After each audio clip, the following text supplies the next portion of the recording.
Grazas, presidente. Efectivamente, está escrito na emenda á totalidade que o deseño deste sistema de inclusión significa un tímido avance. Por que simplemente un tímido avance? Porque poñer como meta a formación e o emprego é algo que compartimos para un perfil de demandante da renda de inclusión social, pero é un tímido avance, nada máis e nada menos, porque incluso antes da crise, señora conselleira, a estrategia de crecemento en traballo non tiña éxito á hora de conseguir unha reducción da pobreza na mairande parte das persoas que estaban nesa situación. E iso tiñamos datos, estudios en Galiza, pero que hoxe a realidade é distinta, moi distinta e moito peor.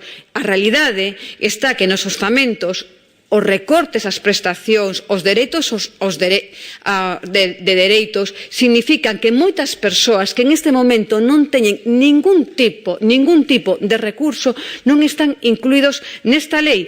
Por iso, ese tímido avance se quedaría para os 5.000, 6.000, 7.000, 8.000 persoas que poderían ter acceso a esa prestación. Consideramos que hai moitas persoas que non entran dentro do diseño desta lei de inclusión, pero que non soamente que o diga o Bloque Nacionalista Galego, as entidades sociais reclaman un compromiso do Parlamento contra a pobreza. Xa o dixo antes a señora Gallego, e non está recollido neste texto de lei. Por iso, nos plantexamos unha emenda de devolución.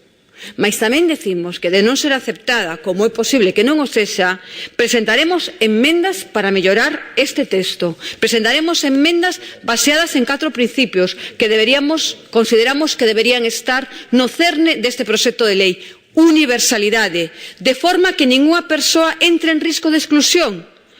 Por exemplo, a través dunha renda social ou facilitando o acceso ao emprego.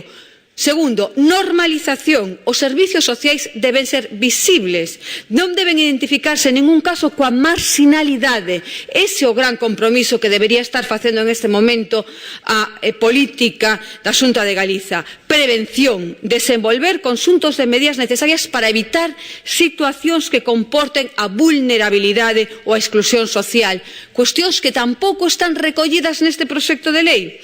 E inclusión, deben asegurarse con medios humanos e financeiros necesarios os procesos de acompañamento individualizado que aseguren a plena integración social das persoas que sofren procesos de exclusión ou risco na mesma. Como no seu momento para o Bloque Nacionalista Galego foron de vital importancia os equipos de inclusión, así o serán tamén nas emendas a este proxecto de lei. Señora conselleira, consideramos que non é caridade o que se debe estar regulando, sino que deben ser dereitos. Por iso non chega o que se regula a respecto de vivenda. Nos consideramos que debería existir un compromiso claro con unha política de vivenda que significara que as persoas puderan acceder a este dereito, e así o presentaremos tamén nas emendas parciais.